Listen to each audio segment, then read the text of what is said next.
Hi, everyone. We will begin the meeting shortly.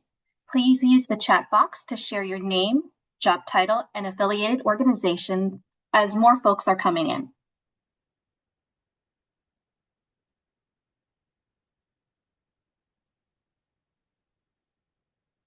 Good afternoon and welcome to the November 19th Digital Equity Stakeholder Meeting. On behalf of the State of California and the Department of Technology, we thank you for being here. Before we begin, a few housekeeping items. Presenters, please cue Ricky to advance your slides. Select side-by-side speaker mode for the best viewing experience when slides are shared and visibility of the ASL interpreters. Closed captioning is available. Select CC closed caption on your toolbar and select Show Subtitle. Q&A. Please note there is time allocated at the end of each agenda item for questions. Use the Q&A box to type your questions related to that portion of the agenda while the presenter is presenting. Use the raise hand icon on Zoom or *9 if you're calling in by phone. Our team will request that you come off of mute and video. Feel free to turn on your mic and turn on your video at that time. Chat will be off while the presenters are speaking so that no questions are lost in the chat. Chat will be available when prompted. Next slide, please. This meeting is being recorded. We will be posting the recording, slides, and transcripts of this meeting to the Broadband for All portal. Use the code listed on your screen or click on the link in the chat to access the post-meeting materials from past events. Because of this, AI note-taking bots are not permitted and will be removed from the meeting. Next, I would like to introduce Deputy Director Scott Adams to provide welcome remarks and review today's agenda. Well, thank you, Amanda, and hello, everybody. It's been a short turnaround since our last stakeholder meeting, and we're really excited to be with you as always, and thank you for your partnership. If we can go to the next slide, please. This here is what we have on the agenda for today. Obviously, I'm doing the welcome. We've got a wonderful guest from the California Jobs First effort to talk about the nexus between their work and digital equity. Today, we launched the Digital Equity Resource Survey and are going to do a demonstration on that, which is going to help us refine our Digital Equity Resource Finder. You'll hear more about what we're doing to solicit innovative ideas and partnerships from the ecosystem. You'll hear about some digital equity resources that are out there for the ecosystem, and then there'll be next steps and a close. Next slide, please. So I wanted to remind everyone that Broadband for All has three main goals. The first is that all Californians have high-performance broadband available at home, schools, libraries, and businesses. That's really kind of infrastructure focused, and the Middle Mile Broadband Initiative and the Public Utilities Commission and their suite of last mile programs address that. This forum here, this monthly stakeholder gathering for digital equity purposes, is really going to focus on goals 2 and 3 that are outlined in the Broadband for All action plan. So that's that all Californians have affordable broadband and necessary devices, and the goal number 3, that all Californians can access training and support to enable digital inclusion. Next slide, please. And as we mentioned at the last meeting, that these gatherings were set up to allow more bidirectional conversation between our ecosystem partners. It's not like the California Broadband Council or the Middle Mile Broadband Initiative. And so in order for us to have that bidirectional interaction and conversation with folks, wanted to make sure we point out some of the meeting norms, and that's only questions and comments related to agenda items will be addressed. Our chat is going to be monitored. Disruptive behaviors in the track and or the comments are not tolerated. It's to provide a safe environment for everyone to speak, and that um, individuals who don't conform to these norms will be removed from the meeting. And so that is it for me. Looking forward to a great meeting. Gonna hand it back over to you, Anne. Thank you, Scott. And thank you everyone for being here. Good afternoon. My name is Anne, and in previous stakeholder meeting, especially the one before last, many stakeholders impacted by the termination of the DE Act grant have encouraged us to invite speakers and share information regarding potential unique approaches to partnerships with other statewide efforts.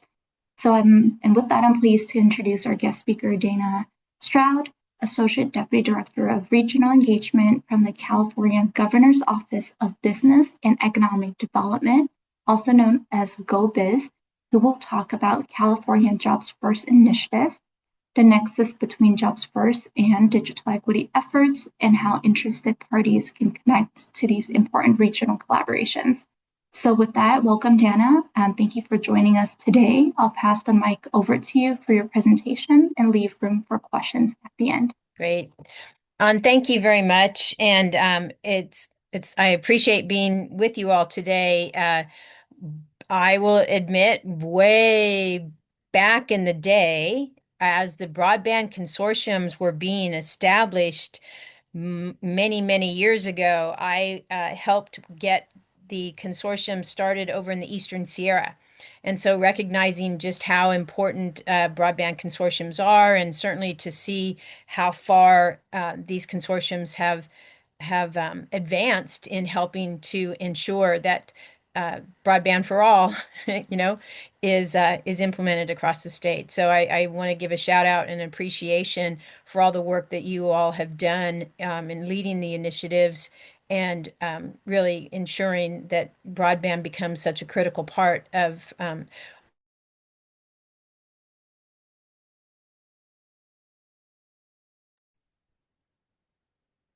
got a brief presentation to share, and I will ask that we advance to the next slide, and we'll talk a little bit about Jobs First. So many of you may remember what Jobs First used to be called. It was our Community Economic Resilience Fund, or what we referred to as SURF. And that was launched back in the early parts of 21. We did move and change the name kind of halfway through to become California Jobs First. And this was really intended to be a statewide initiative with key focus around being community-led and building a climate-forward economy here in California. The North Star, and I will say this out loud, our North Star for Jobs First was really about creating, attracting, and increasing access to good-paying jobs. That's the lens that we were focused on as we went about this process of building and implementing Jobs First. So our next slide, please. In the goals of Jobs First, I just want to kind of give you an overview of what the intentions were behind it. Certainly, we were looking at the sustainable and what we call equitable growth across the regions and multiple populations here in California. There was a significant emphasis on investing in the workforce for the sectors of the future here in California, certainly considering what we've historically been successful at, but also thinking about what does that workforce of the future look like. And then we certainly want to look and take an inward look at how California itself and our regions are creating this environment, and a very attractive environment for and with our job creators. So really leaning into engagement with our industry partners out there who are making decisions themselves. Where should they be making investments? Where are they going to be creating the jobs? What state do they want to be in, and et cetera. So we really had an emphasis on ensuring that we had consideration for the industry needs. And then finally, we were looking to strengthen our own innovation economy and the entrepreneurial culture that's here in California. So we've got the very large innovative thinking, but then we've also got the entrepreneurial spirit, where we've got so many folks that have the ideas of the future and the businesses of the future that are happening here in California. So our Jobs First initiative was really wrapped around those four goals, and ensuring that we use that lens for many of the decisions and efforts that were underway. Next one, please. Hopefully you remember, those of you that have been participating, that under Jobs First, we divided the state into these 13 regions.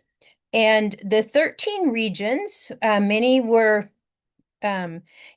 intended to be kind of geographic alignment, certainly not wanting to put a county up in the northern part of the state with a county down in the southern part of the state. That would not have worked. So we were really looking at creating, geographic connections and aligning the regions with how people move around in the state, where the jobs are in those areas, and kind of creating this what we would consider kind of this natural alignment. Certainly, the regions that were formed, you had Los Angeles County as its own region, size, Orange County as its own region, Kern County was also its own region, and then there are the remaining regions that have multiple counties in them. All 58 counties in the state were included in one of those 13 regional collaboratives.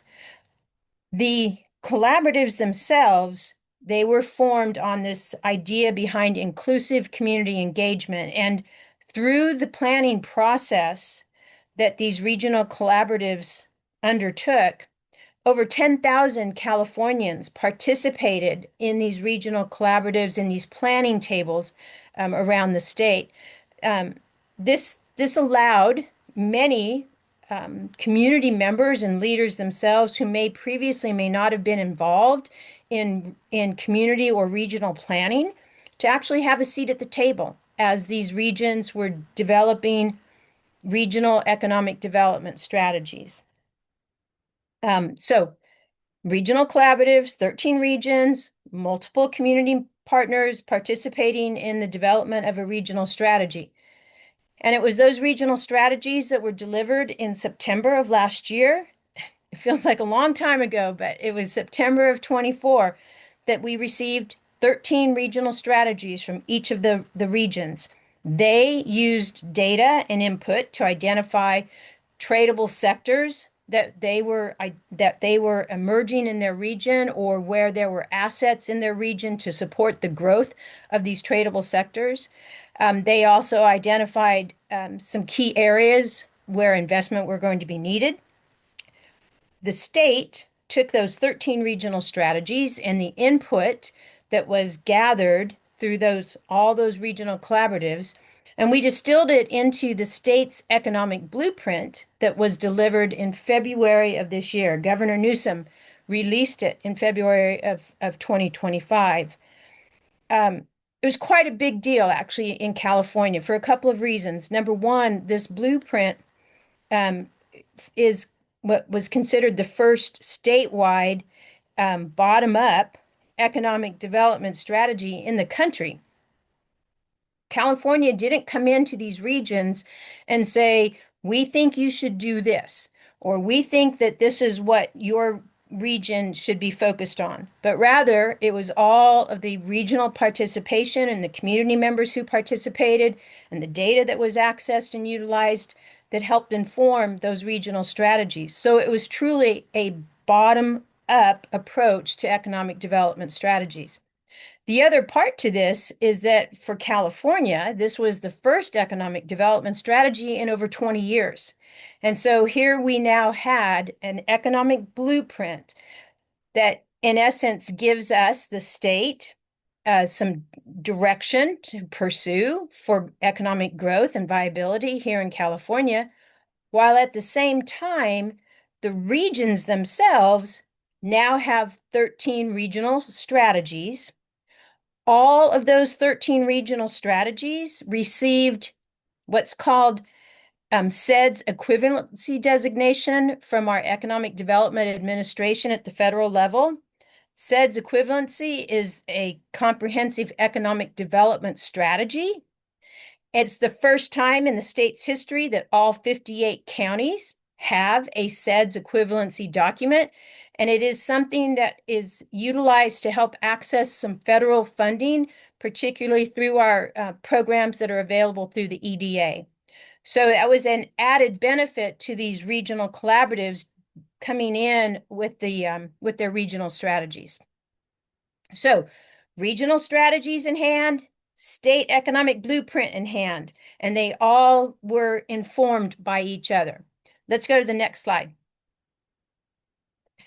In the state's economic blueprint, we distilled it with all the data that was provided. We identified what we call 12 tradable sectors. The original blueprint included 10 tradable sectors. It has been updated to include 2 additional ones. I will show you in a moment a placemat image that you can see all of those tradable sectors. These tradable sectors were really engaging in the job creation, the sectors where we are seeing growth and investment to occur. In addition to the tradable sectors, we also had anchor sectors that were developed and identified.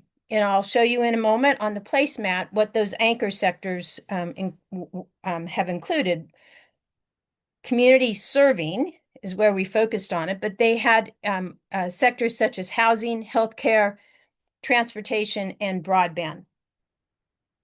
I will add that in many of the 13 regional strategies, broadband access was a key anchor sector that regions identified as needing to expand or find ways to ensure that access to broadband was a part of investment happening in those regions. So next slide. So here's the placemat. We refer to this as the placemat, and it's this placemat that identifies the 12 tradable sectors in addition to the anchor sectors. So the blue represents 3 different categories that we created for capturing those 12 tradable sectors. You'll see over on the left-hand side the category that is strengthened. It includes sectors such as our tourism and outdoor recreation industry, our working lands, ag production, food processing, our creative economy. It's the strengthened category where California itself, we've got that established competitive position in these particular sectors and significant employment for many, many years. California has led in these particular sectors. However, there may be a leveling of the growth within those sectors, or the wages may have stagnated, or there may be some headwinds that we're facing. It's in strengthened because there's opportunity to kind of revisit and find ways to really reposition these particular sectors for that growth that we are seeking. You'll see in the middle the accelerate category, and this is where we find sectors that have had moderate to high projected growth opportunities. They're ready for expansion. There's already been investments that have been made, and with some additional investment, we could probably see what we call a bending of the curve to really make a difference with the growth of these particular industries. These in the accelerate category you may be familiar with, and you may be tracking them because there are 4 within this accelerate category that are considered our pilot sectors. And that's our aerospace and defense, our life sciences, our working lands and water, or what the subsector there is the ag tech and farm equipment. And then we also have high tech with the focus on semiconductors and microelectronics.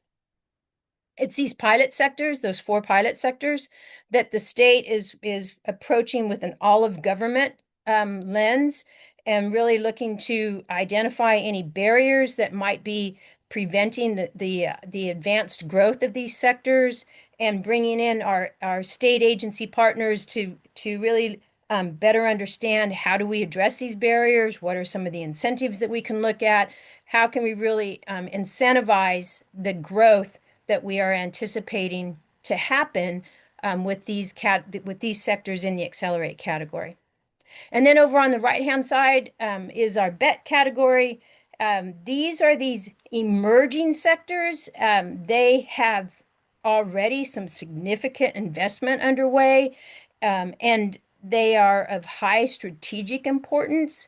You'll see items in there such as hydrogen, you'll see fusion, quantum, you'll see the bioeconomy listed in there.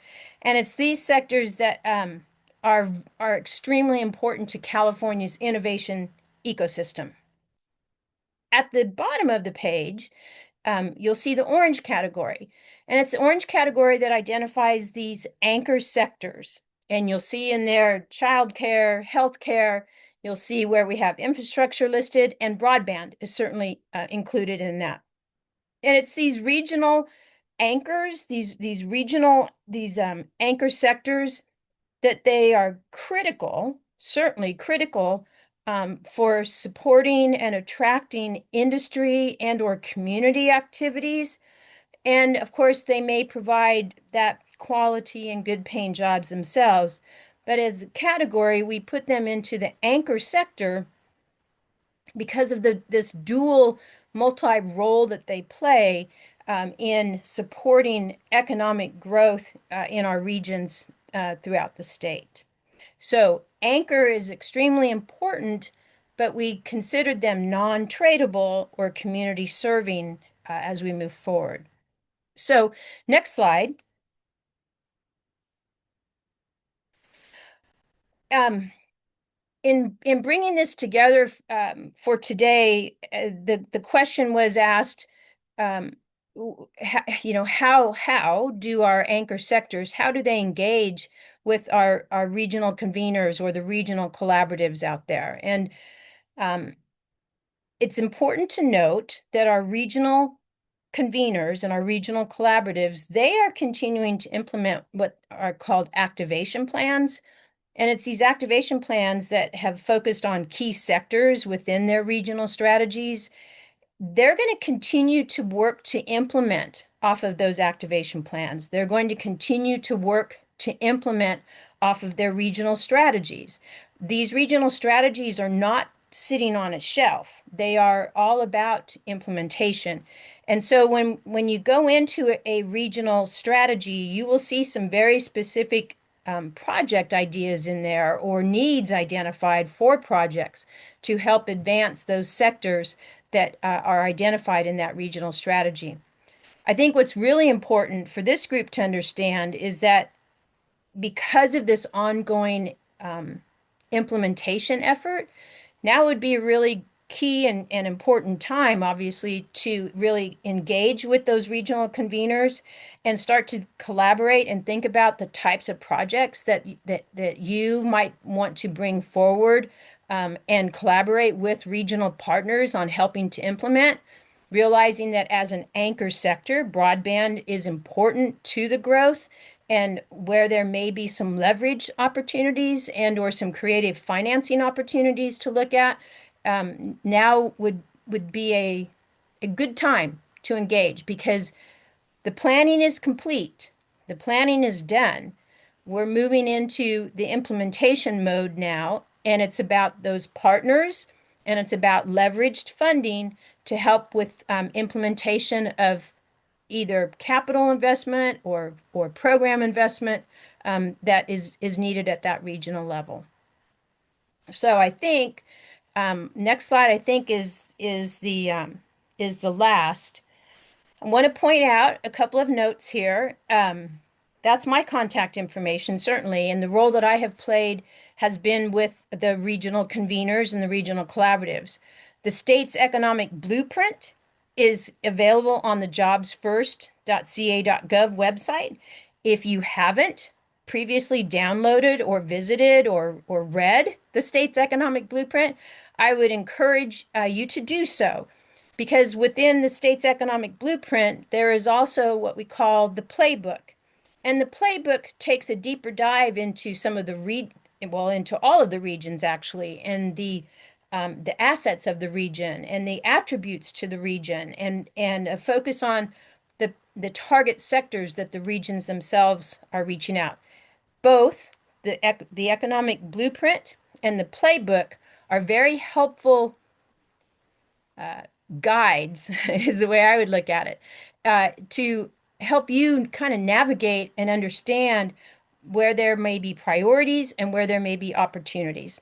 So I highly encourage that you to download and take a look at both and become familiar with those, because this is where we start to find the alignment opportunities and the leverage opportunities. And rather than independently going out and doing, one thing on our own, is there now the opportunity to really collaborate with regional leaders on some of these bigger initiatives to help with that economic growth at that regional level. So that I hope that helps give a broad overview of Jobs First and where we are in the process. And I'm certainly happy to answer any questions that anyone might have. Thank you so much, Jana. As folks are raising their hands and typing questions in the chat, I'll raise one that was sent during your presentation in the Q&A. What specific region said broadband was needed as an anchor sector? Yeah, my memory of all 13 regions indicates that I think almost all had identified broadband as a need, and that is certainly something we would go back and look at the blueprint. But I think almost all had broadband in there as an anchor community serving need. Thank you for that. And I see Barry Boyd has their hands raised, so I'll please unmute. Thank you, and good afternoon, everyone. Yeah. Quick question. Under your slide of activate, I believe it was strength and bet.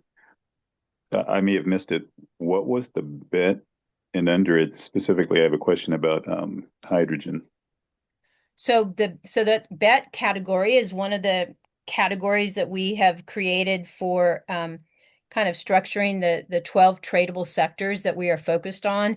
And it's in the bet category that we have what we identified as these emerging sectors. They may already have had some significant investment, or they are playing a very key role and have high strategic importance, is a term that we use to the state's innovation and the innovation ecosystem that we have here in the state. So on that slide, under clean economy, I think is where the hydrogen category lives, along with offshore wind and a couple of others that are in the clean economy sector. So this is really the emerging, the bet category is where these emerging sectors are categorized. Gotcha. And with that, the question, thank you for the answer. Under hydrogen, so is there a large investment that is already funding that is established in regards to hydrogen coming into housing? I'll broaden that out, community, because I don't believe it's been answered if it's going to be street by street or block by block or neighborhood by neighborhood in regards to transitioning from natural gas to hydrogen gas. And is there funding already allocated for both that and for infrastructure when more hydrogen vehicles hit the road? Yeah, it's a really good question. I'm sure many of you were tracking the Arches funding that the Arches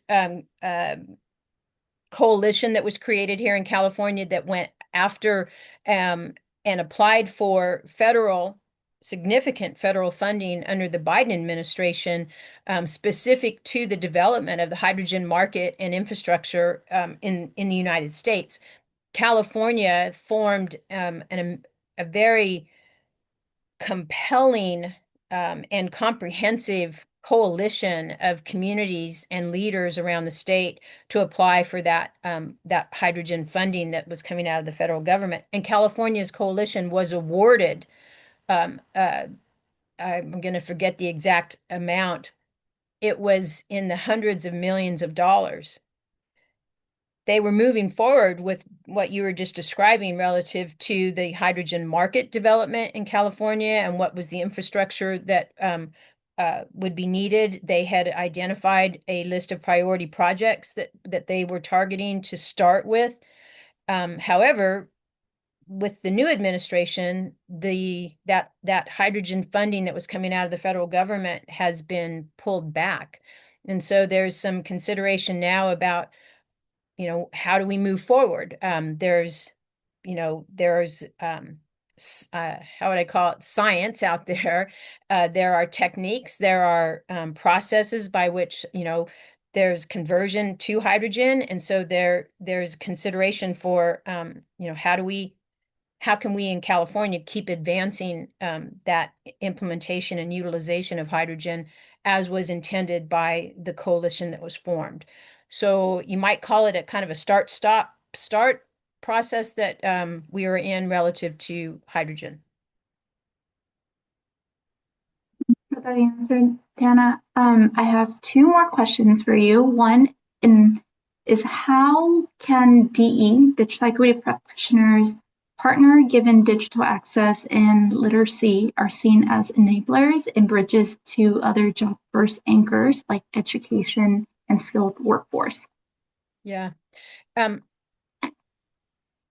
Because so much emphasis has been placed on the regional strategies and the regional collaboratives that were formed as part of the Jobs First initiative, I think it's the start there effort is to make that connection with those regional coalitions and those regional collaborators as they are beginning to prioritize some of those community serving or anchor sectors and the implementation of those anchor sectors.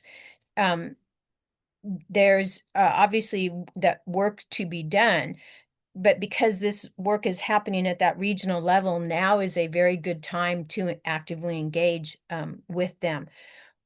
I'm happy to provide contact information for the regional conveners or help make some introductions with those regional conveners and the coalitions themselves to be at the table and come in with what your digital equity plans have looked like, what your projects are that you have had in mind, what were the ideas for how you were working on achieving that digital equity across the state.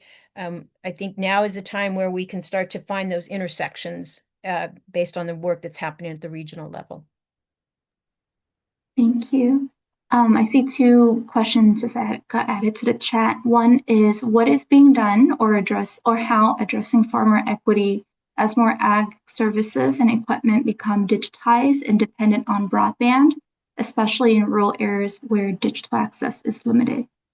Yeah, I appreciate that question because if you look in the slide that is still on the screen, you'll notice in the accelerate category, we have working lands and water, but underneath that, the subsector is ag, tech, and farm equipment. And so the question is extremely spot on because as we look at the transition to the techniques and moving into the use of technology in our farming and ag production, that opportunity for training and adoption and understanding becomes extremely important. So what's happening is that we have programs that have been funded that are now working with farmers, producers, bringing them into a classroom setting using our community colleges to help with training and understanding and the use of the technology that is available out there and creating a certification program that now at the end of the training,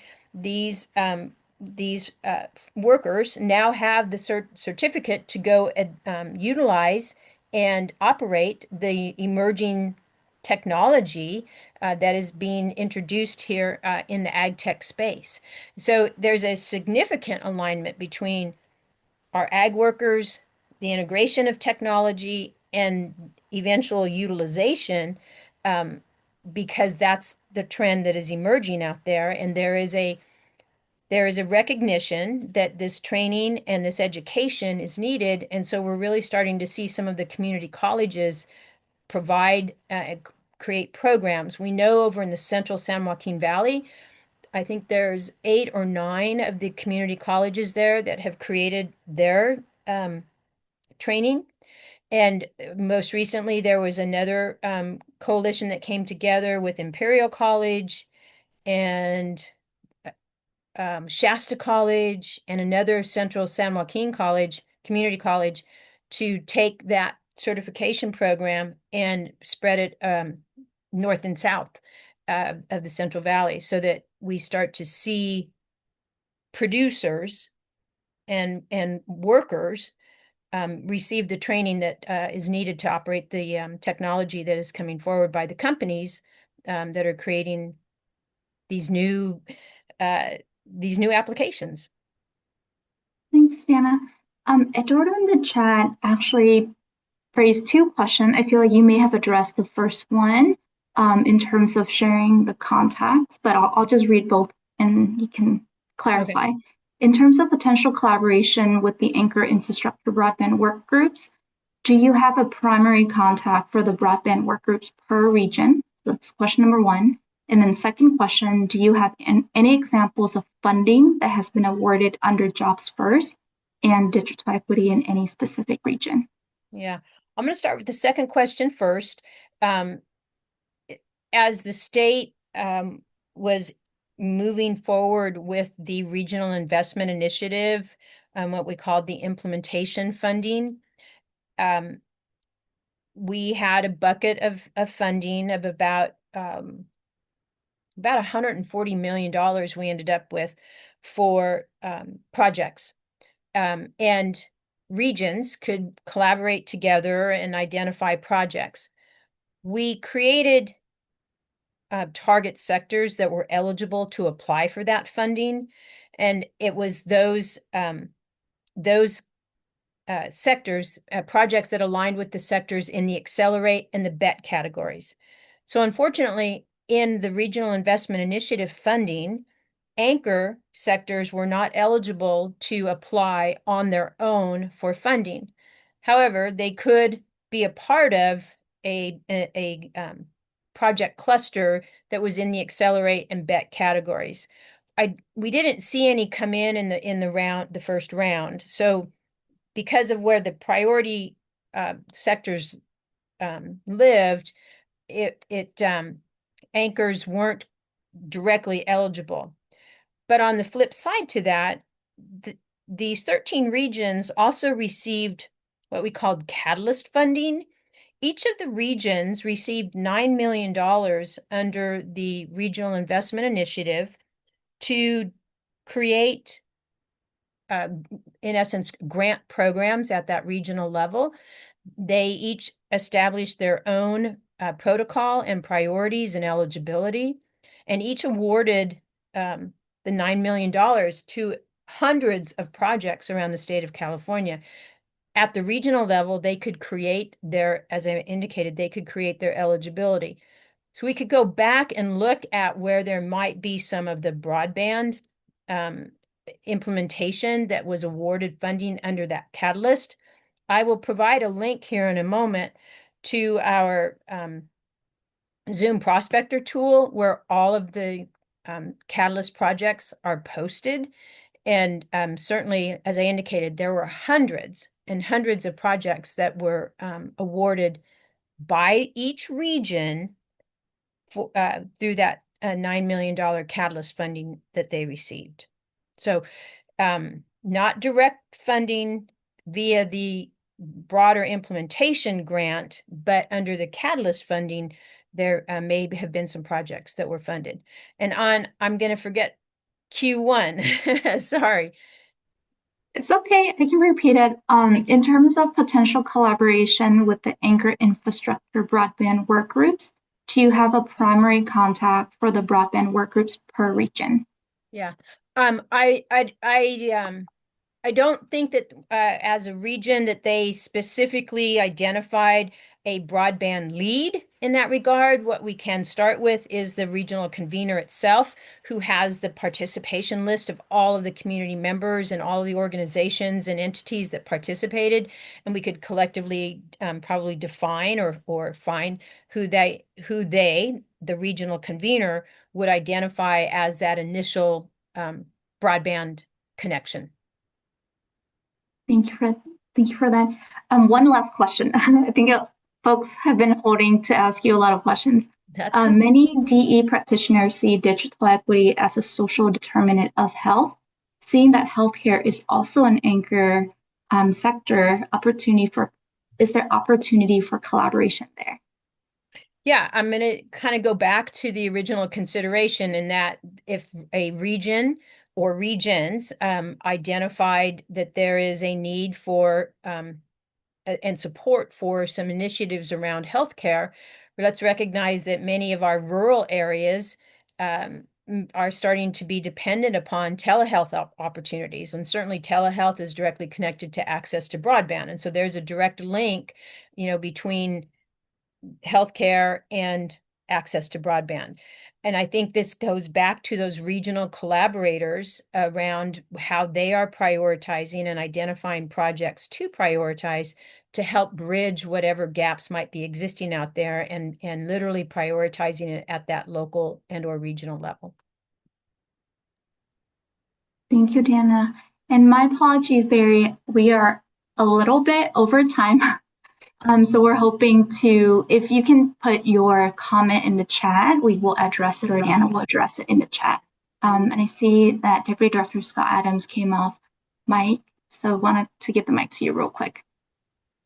Thank you so much, Dana. I really appreciate the partnership from our sister agencies here within the state and the great work you're doing. And thanks for providing everyone with good information about how to kind of connect the dots at the regional level, and to where possible fold in digital equity efforts with jobs first efforts. I wanted to address the back end of a question that Habibullah entered in the chat here about what's being done addressing farmer equity in those rural areas where digital access is limited, and just point out that while we're not focusing this digital equity stakeholder briefing space to address infrastructure, that the state has invested billions of dollars in the Middle Mile Broadband Initiative to create an open access fiber network that will be in every county in the state, and that the Public Utilities Commission is giving out billions of dollars in last mile infrastructure grants to provide last mile connectivity in those and underserved communities, many of which are in the rural areas. Thank you, Scott. And once again, thank you, Dana, for your presentation, and the audience for the many questions and answering all of that as well. Next, I would like to bring up Sean Doherty, our principal from Broadband Equity Partnership. Thanks, Anne. And it's great to see everybody again. Ricky, I think you can move to the next slide. I have the privilege today of speaking to the Digital Equity Resource Survey that we launched earlier today. And so the survey is now live. As we spoke about last month on the stakeholder briefing, the intent for this survey is to gather more granular information on the digital inclusion services that are available throughout California. This initial data gathering period will be open until January 12th. That's a Monday. So encouraging people to go in early and to fill out the survey as soon as they can. And then in Q1 of 2026, we hope to release the updated resource finder. The current resource finder will remain on the website, although we do have some technical difficulties right now until the new, but the current version of the resource finder will remain an available resource until this updated one does become available. And this QR code here on the slide will take you to the survey page on the Broadband for All portal. And with that, we are going to do a live demo of the portal, show everybody how to kind of move through it, and some of the logic flow between it. So with that, I think Anne might take over some screen sharing. Great. So this is the landing page on the Broadband for All portal. It speaks a little bit to the tool and to the design purpose. Again, highlighting that the materials previously collected were in response to the NTIA planning grant, and we want to create a more updated tool that is focusing on organizations that are actively providing digital inclusion services throughout the state. This is just, a snapshot of the services we'd like to collect, whether it's technical support or digital navigation, whether in person or virtual. Is there a computer center? All of these are resources that we'd like to capture and be able to highlight for our residents and our organizations that serve the residents.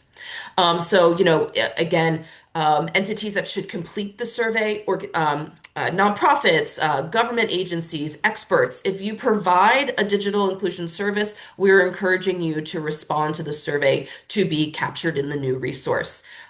Just a few notes on the instructions. You'll see it's very brief. It shouldn't take you more than about 10 minutes to complete. However, the answers are not saved automatically, so you might want to plan to do it all in one sitting. And with that, Anne, I think we can click on complete the survey here. And this brings you to the survey page. First and foremost is kind of our notice of privacy collection, and encouraging you all to read through those thoroughly and to understand them. And it does require 3 authorizations in order to access the survey itself. So all 3 of those must be acknowledged, and then you'll notice that the form itself just populates below. First off is really organizational entity information. What is the name of your organization? What is the address, the phone number, the website, things of that nature. And the second question is regarding a point of contact. Who is the point of contact? What is their title? What is their email address? And again, encouraging you to make sure that you're only utilizing your business email addresses and to limit and to not include personal email addresses in this form. Number 3 is we're seeking to learn more about how each of the organizations identify themselves. There are 3 classifications, and you must make a mark in each one of those. So, there's community anchor institutions, government or public organizations, or private sector and nonprofit organizations. So you're going to want to select which one aligns with your organization. And then at the bottom of the other categories where it says not a government or not a private sector, or those are the marks you're going to want to click off in the field that doesn't capture how you would identify your organization.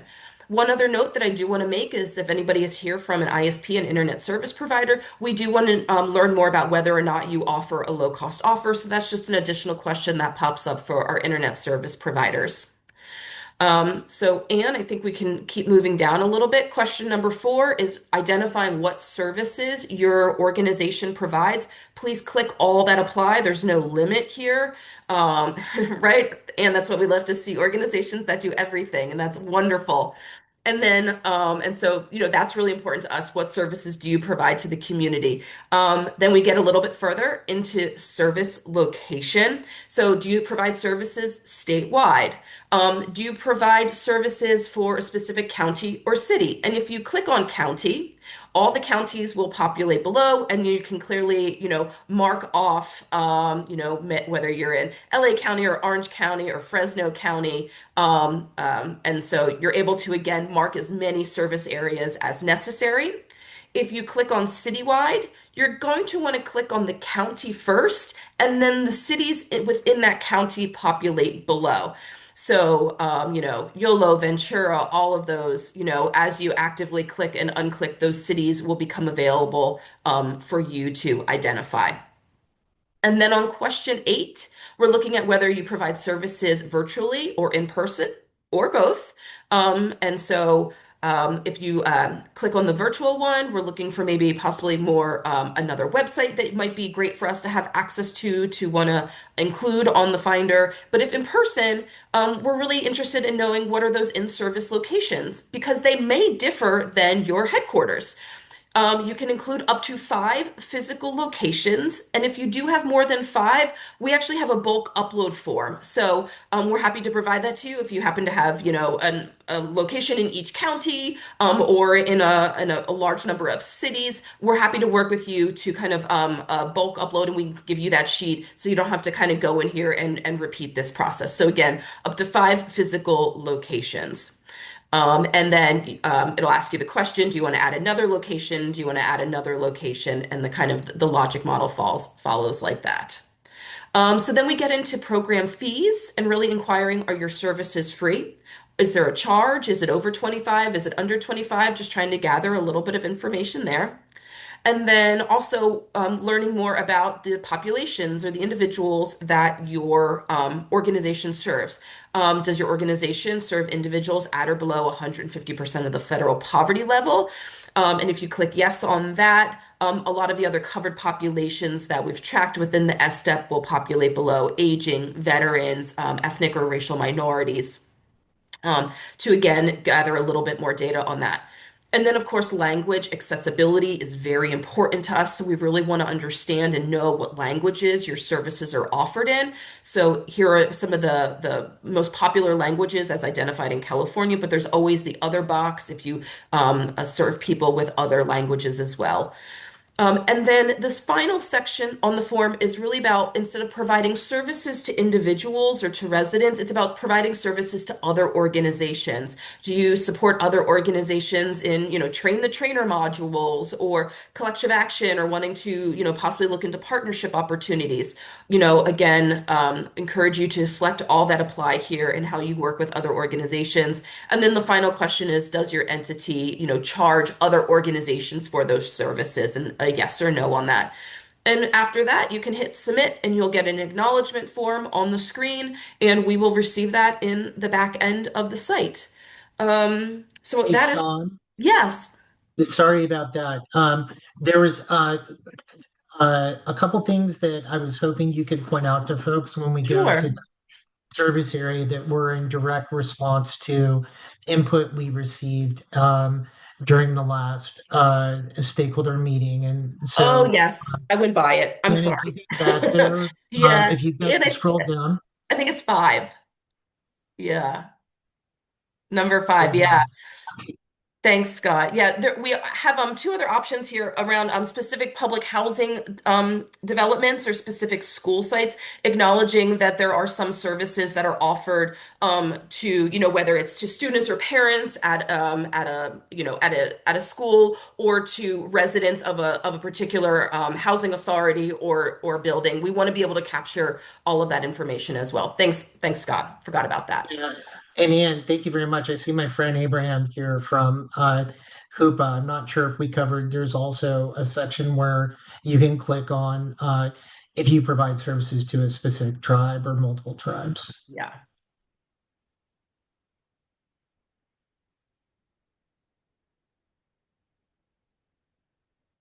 Great. And want to also highlight that there were some other questions that were posed at the last meeting, and we hope to address them here, although not all of them, is that we hope to refresh the data at least every 6 months, although, hoping to do that more regularly than that.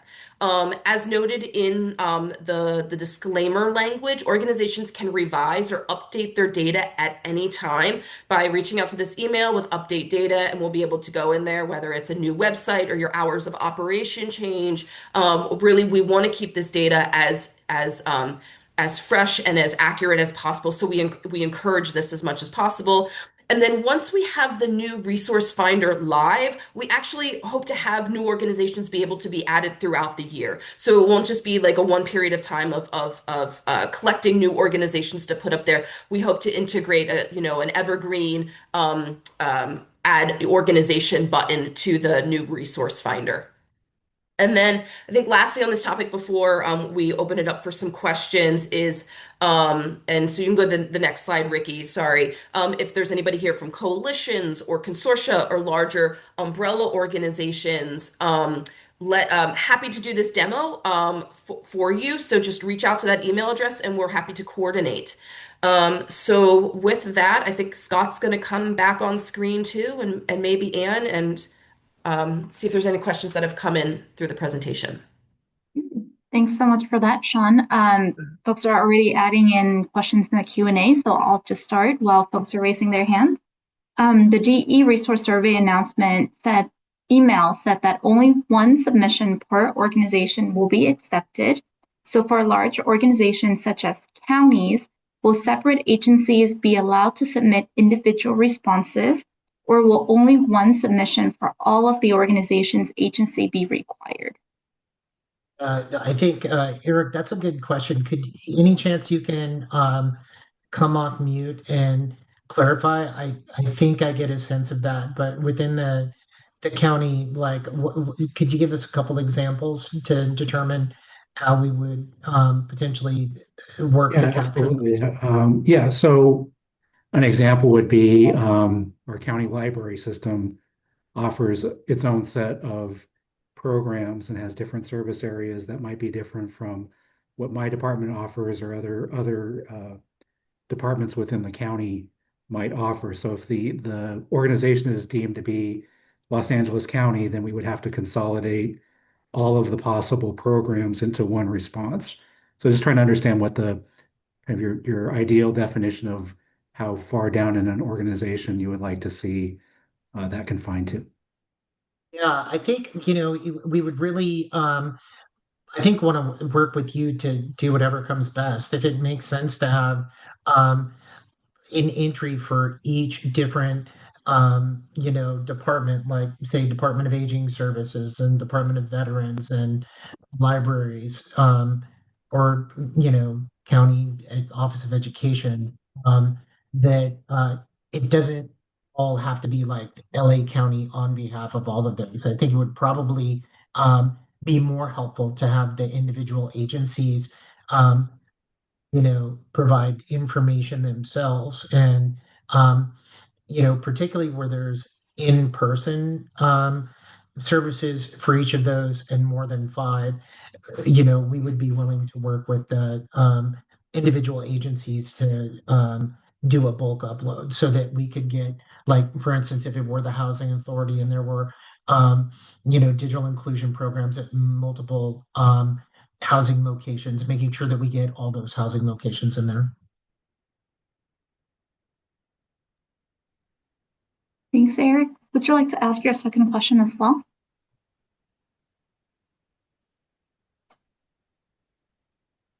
Sure. Yeah, thanks. That answers the question. We would prefer to do it at kind of the agency level, so then they would be able to make that representation themselves. And then I guess my second question is, since we are going to kind of have one response from our organization, is it possible just to get an offline copy of what the survey questions are, to make sure that we're prepared to enter it into the survey kind of at one time when we've gotten kind of buy-off from everybody that we've answered the questions as the organization wants to, and that we've not missed anybody or any of our programs. We usually circulate those internally before we submit something officially. Yeah, so I think Team Eric is wanting like a README version and a PDF copy.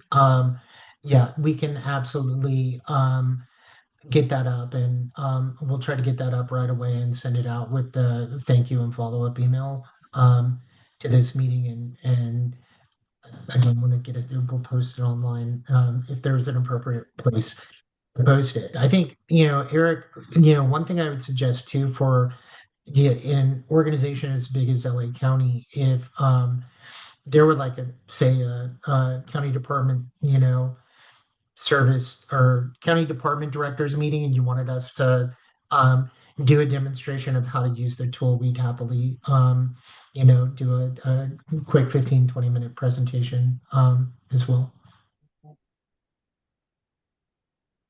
And that relate to Andrew's question in the chat. What is the email that Sean shared at the end for coalitions who may want a demo? And just as Scott mentioned, if you don't have it already, please feel free to email us as at deem@state.ca.gov. So deem@state.ca.gov. I am not seeing any. Yeah, and Andrew, if you wanted us to, the same goes for either the SF Tech Council or the Bay Area Digital Equity Coalition. And just, any group here. I know LA Unified School District was on last week and was, you know, wanting to be mindful of having all relevant locations there. So it's an open invitation. We want to work with folks as much as we can.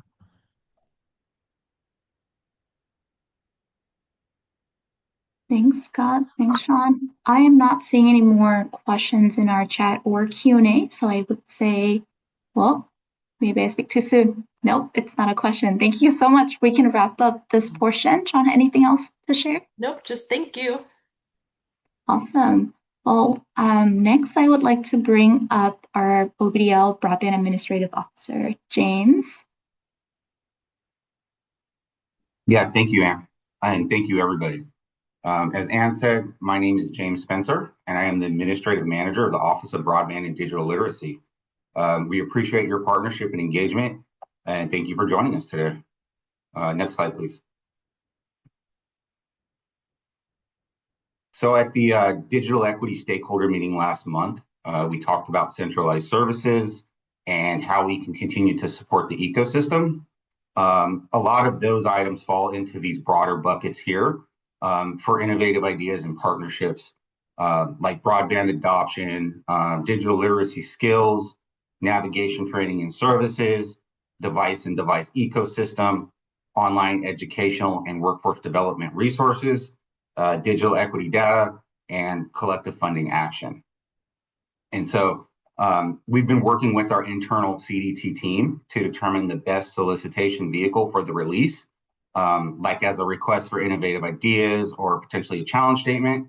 We're hoping to announce in the next month or two, but again, we're still just determining the best approach. And now opening up for questions. Thank you so much for that, James.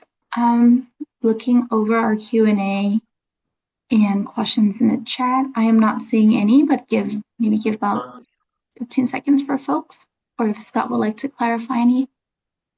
Not so much clarify, just underscore what James is saying is that we all know that May 9th came as a shock to all of us with the Digital Equity Act and the Competitive Act, or the competitive grant programs going away. It was a lot of resources, but I think we've been,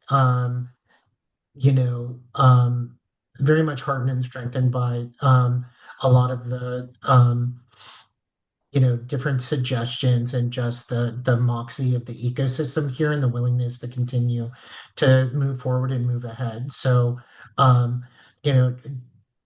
while our budget is much smaller than it would have been, James and his team has been as budget conscious as we can on our budget to try to find a way that we can, fund either low cost or no cost programs and pilot them in the interim to act as bridges to, provide tools and shared resources for folks, in the next year or so. So I think he had a very short presentation and was very short on that, but it is our full intention to be as creative and forward thinking as we can to establish these, new partnerships around the things that we've heard from, and we're particularly interested in the in all of them, but the collective funding action piece that was suggested a couple months ago is something we're really,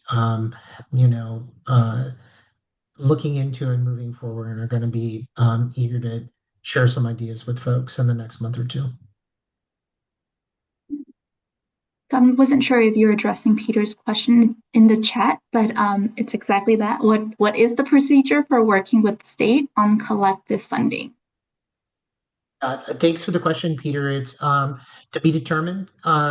James is really kind of running the traps and looking at a couple different options. As he mentioned, he's been looking at a unique procurement called the Request for Innovative Ideas. There's also challenge statements and some other things we're looking at. But as we, kind of sharpen our pens and dot those out, we're hoping to come back with something. If we can, a better idea before the end of the year, if not by the first of the year. Thanks for the answer. Yep. Thanks, Peter. We'll keep you updated. I am not seeing any more questions in the chat or the Q&A box, so we say we can move on to the next portion, digital equity resources, bringing on Araceli Hernandez, our digital inclusion manager. Over to you. Thank you, Anne. Hi, everyone. It's a pleasure to see you all here today for a November stakeholder briefing. Again, my name is Araceli Hernandez, Digital Inclusion Manager with the Office of Broadband and Digital Literacy. I'm here today to talk about our digital equity resources. Next slide, please. So to start, we'd like to remind everyone of the upcoming January 1st deadline for the California Advanced Services Fund accounts by the California Public Utilities Commission. The deadline is the same across all three accounts. For the broadband adoption account, that funds digital literacy projects as well as broadband access in community centers. The broadband public housing account that funds up to 100% for wiring and broadband networks, and the tribal technical assistance account to improve voice and broadband communications and access. Next slide, please. We also want to continue to remind everyone about the Lifeline Home Broadband Pilot Program.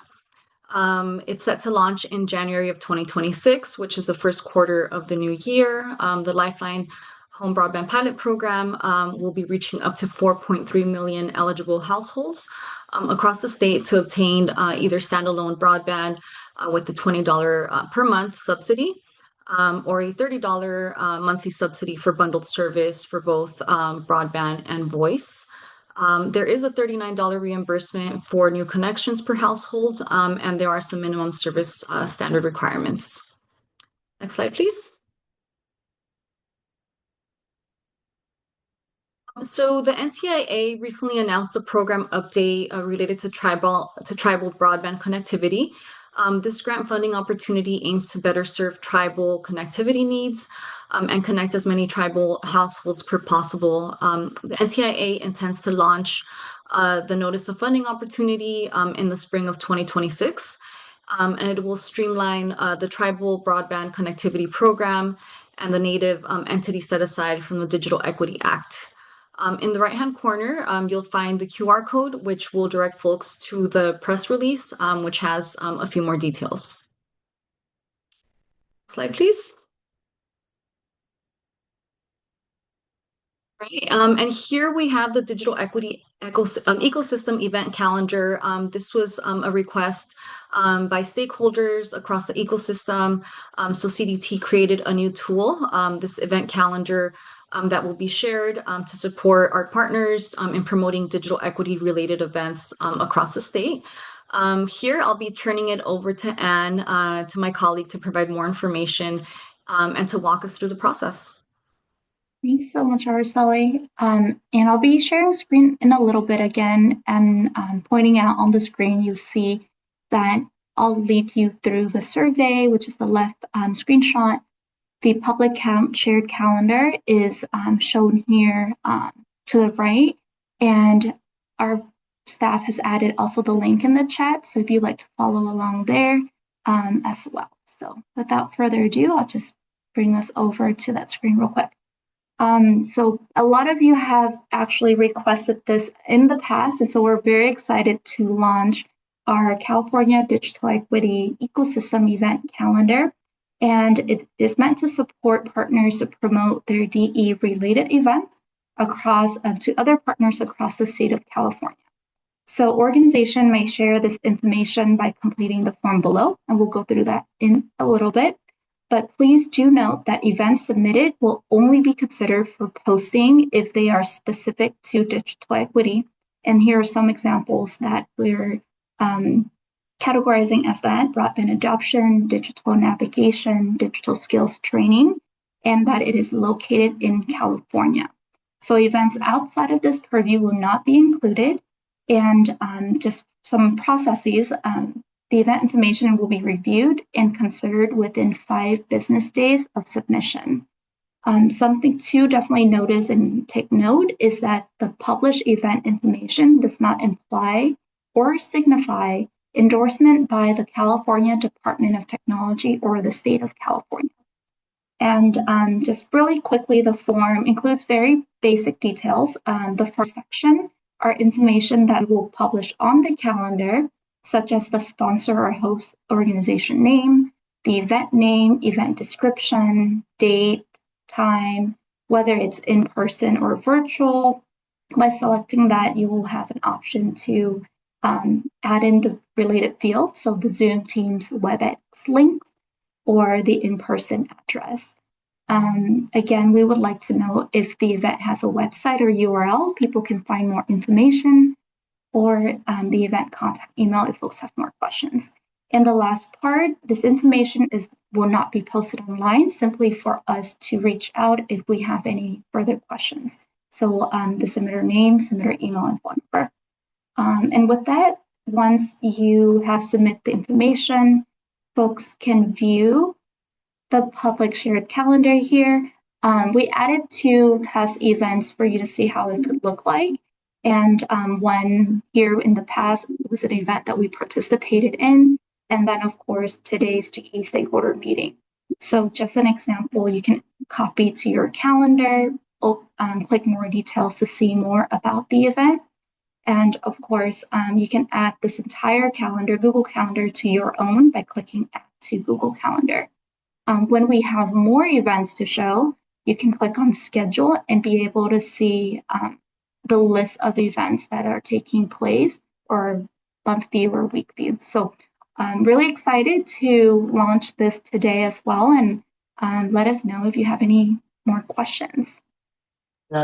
And can you show the so we have the stakeholder meeting. I think you guys mocked up the Varia Digital Equity Summit. Can you kind of show? We went to their website and pulled the information to try to do a mock-up of of the information that another organization had. Mm-hmm.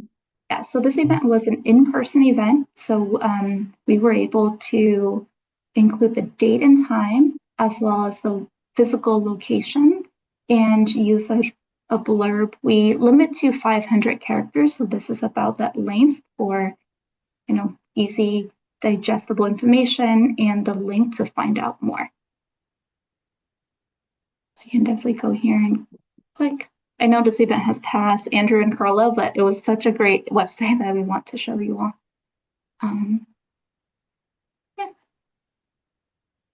In Araceli, there were 2 comments that I wanted to make about the resources that Araceli, 2 different resources that Araceli mentioned. The first is on the CPUC standalone broadband lifeline pilot. One of the pre-registration questions we had, it's okay to take down the slides if you want,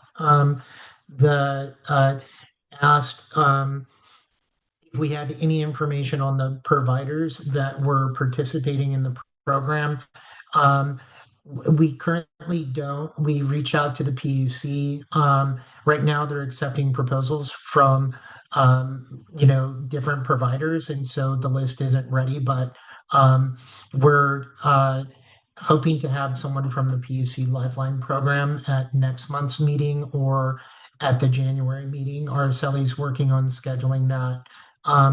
The other comment I wanted to make was on the tribal broadband connectivity program. I saw there was a question kind of adjacent to that in the chat, and I just wanted to clarify that everything we've seen about the announcement of the tribal broadband connectivity program is it's not just for infrastructure, but it's for broadband adoption too, and that it looks like they're trying to fold in the specific tribal set aside dollars that were under the Digital Equity Act there. So I think there's going to be we're hoping there's going to be a nice opportunity for many of the tribes here in California.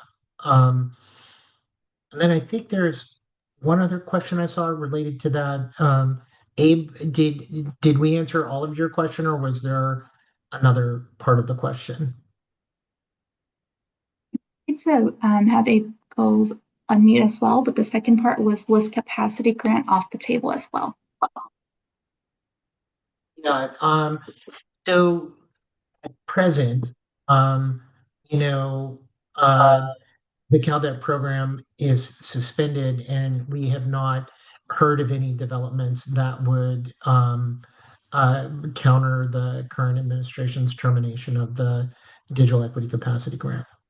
Yeah, the only reason I had brought that up is we have not officially heard no. I know that there's been other tribes that did apply for the capacity grant, and had gotten letters that said no, denial letters, but to my understanding, we have not officially received anything that said no. So that's why I asked what I had to ask, because with the tribal set aside that was mentioned about the NOFO coming up in spring, this is something definitely we want to keep our eyes and ears open for. Got it. And thanks for the clarification. Our team has shared with me that the actual tribal capacity grant is currently under review. So that may be why you haven't heard anything any other way. And if we hear something, we'll share that information as soon as we find it out. Fingers crossed. Thank you. You bet. Our pleasure. And I'm seeing questions in the chat, so I'll read it off in the order that it was sent. From Beth, will the existing affordable service programs portal connect those who visit with the Lifeline Home Broadband Pilot Program, or will there be a separate process to take part in the pilot? Great question, Beth. Araceli and the team are working right now to see exactly how we could do that. Ideally, what we would do with the Affordable Service Program Offer Finder is do what we did with the Affordable Connectivity Program and have that show up at the top of the list. So there's some internal meetings we have to have with the PUC and some other meetings we have to have with our vendor that does the API for that. But barring any technical constraints, that is our intention. Thank you for that. And Audrin, I see your question. I may have missed, but who is the intended audience for the calendar, and how is it shared with the intended audience? So, Audrin, really over the last year and a half or so, the digital equity sort of ecosystem stakeholders here in California at these meetings have said that have suggested to our staff that it would be helpful if there was sort of a unified statewide calendar where different organizations could share their digital equity or digital inclusion events. And so our audience, we're assuming that the audience is all of us, all of you, where folks can share information. A prime example is I was at a digital inclusion forum or summit in San Francisco, and there were folks from other parts of the state there that people would want to know what was going on in case they could get together and attend each other's events and share, best practices and learnings from one another. Thanks for that, Scott. And can you remind people where it can be found and so how it's accessible? Sure. It's currently on our portal. How to get there right now, the first place you can get is actually the QR code that we shared, but when you are on our homepage, let me reshare the screen really quickly. Okay.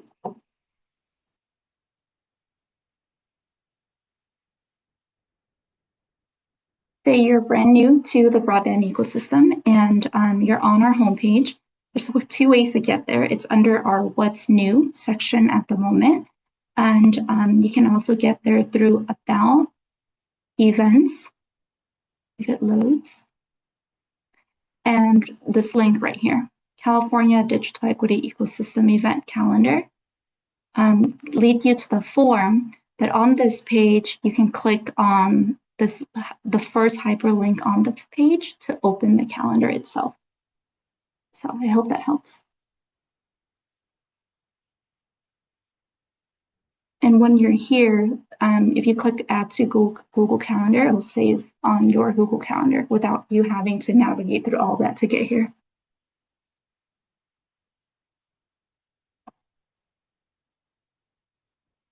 And the second question, I'll keep on going. I hope that helps answer your question, Audrin.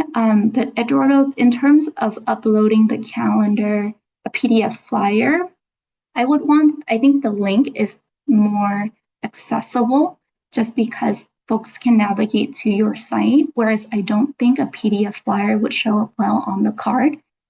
Truthfully, I haven't tested out uploading a PDF on the card, but I know in the past, accessibility has been a concern when adding any visual to the card. So I think, with the link, it will have more information and direct folks directly to your site. So I would say lean towards that strategy.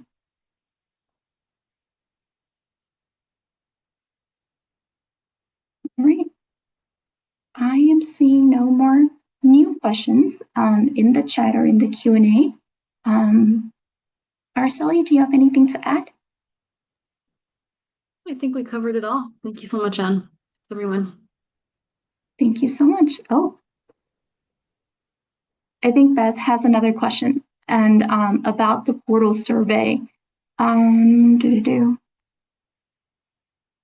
give me just a second to read it.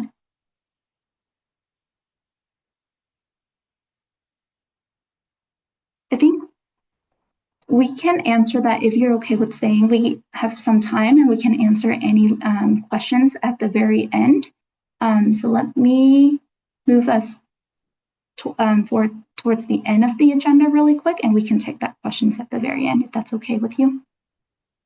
So yeah, next step and close. Next slide, please. Just as a quick reminder, the Digital Equity Resource Survey will be open through January. I don't want to misphrase this. The Monday, I'm sorry, Sean. I know you mentioned January 12th, 2026. Yep. And folks can access that through the QR code. And we look forward to meeting everyone again at the upcoming DE stakeholder meeting in December via Zoom. So keep an eye out for the follow-up emails and registration link. And with that, I just wanted to thank everyone for being here, circling back to some of the questions that were asked. We have not forgotten it. So I think we can take the slide down, Ricky, and address Beth's question first. Some of our digital literacy education services at LA County Office of Education are offered for free to individuals and other organizations, and others have a fee. Some are with special districts and some are throughout the county. Any advice on indications in the survey for accurate inclusion? Beth, thank you for the question. We know that Los Angeles County and other parts of the state are so big that they might require unique solutions. I think my suggestion would be that reach out to the team and let's have a quick meeting and figure out, how we can, adjust the process. It sounds like a bulk upload might, be required, for LA County, and then for the individual school districts within LA County, might have to do an individual bulk upload with them. We'll definitely connect. Okay. If there are no more questions, just want to make sure, sometimes folks hand raise at the very last minute. That's it. Thank you for being part of our November Stakeholder DE stakeholder meetings. And just a few notes for folks, always sign up for our monthly email updates where we communicate upcoming events and announce resources like we've done today. Our homepage is the broadbandforall.cdt.ca.gov. Our contact information for general questions is broadbandforall@state.ca.gov. And with that, we see you in December. Thank you so much. Have a great holidays.